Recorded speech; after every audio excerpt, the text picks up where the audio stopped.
I'm going to show you how to retire from your 9 to 5 in less than 10 years. Whoa, it's a good one. All right, what we've got here is a property portfolio, one that everyone wants to generate and wants to create. One of the things that's going to stop you from doing this is your borrowing capacity, or you don't have enough cash to be able to go ahead and purchase this property. So let me show you exactly how you would do this. Let's assume you go ahead and you purchase your first property, and let's say it's worth $500,000. Now, if you wait for the equity to grow in this property, you would have enough equity in that first property after about 2 to 3 years to purchase your next one. But let's assume, just for the purpose of this exercise, that you had enough money to purchase the first two. What you could do is, assuming you started at 25, but you could apply this when you're 35 or 45, and what you would do is you would purchase your first property and your second property for $500,000 or 550. And then every year after that, you would use the equity and you purchase again, and you do that for 10 years. Now, you may use a portion of the equity or you may use a portion of your cash to be able to do this. But here's the best part,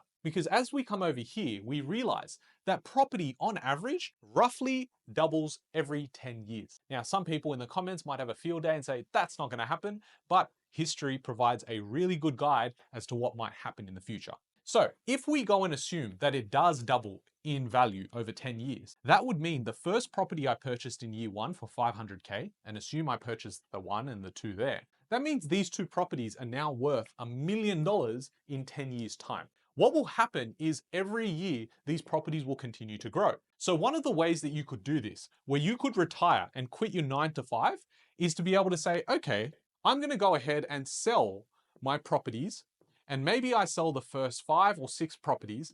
And what I'm going to do is, with the cash and the equity that I have, I'm going to use that to then start paying off the debt on these other properties that I've acquired. This does a couple of things. It puts you in a positive cash flow territory because now you've reduced your debt, but you still have rental income coming through. But it also means that your overall debt position has reduced to a level that you're more comfortable with. And this therefore means that you could go ahead and quit your 9 to 5 in the space of 10 years. And that might be generating $50, $60, $70,000. That might be one person working in your house. But if you did this over, say, 15 or 20 years, that's where these numbers get really crazy. If you want part 2 of how that works over a 20-year period, comment down below saying part 2, and I'll make that video for you guys. Be sure to follow because you're going to miss the next video, and I'm telling you, it's going to be juicy.